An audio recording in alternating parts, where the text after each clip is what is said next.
ionic bond is mag-give and take sila. How does it happen? A metal loses electrons and forms a positively ions called cations.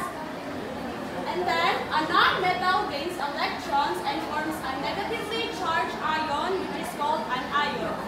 The opposite charges attracts, forming a strong ionic bond. How does or why does a ionic bond happen?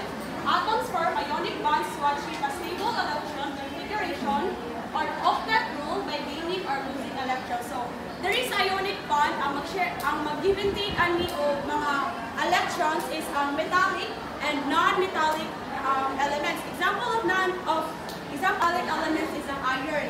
So, there is ionic bond, mahitabo diri ang octet rule. Ang kanisang octet rule is kanang dapat ang usa ka atom na siya 8 kabuok electrons. So, for example, a non-metal atom has 7 or 6 kabuok na electrons.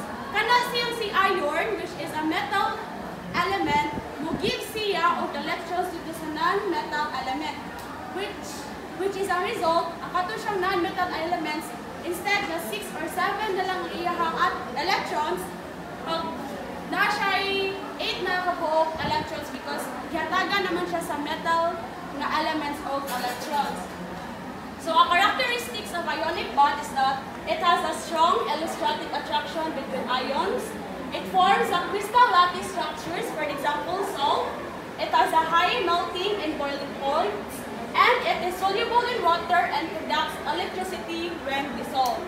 The uses of ionic bond is for table salt, which is essential in food and body functions. Again, ang characteristics sa usa ka ionic bond is mag-form siya crystal lattice structures, which is ang perfect example ani is ang table salt, which is ang tuwang gigamit.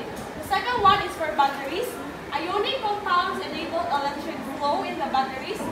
Ceramics and glass, which strengthens materials, and medical applications used in drugs and treatments. Again, ionic bond, this is a kind of chemical bond that happens between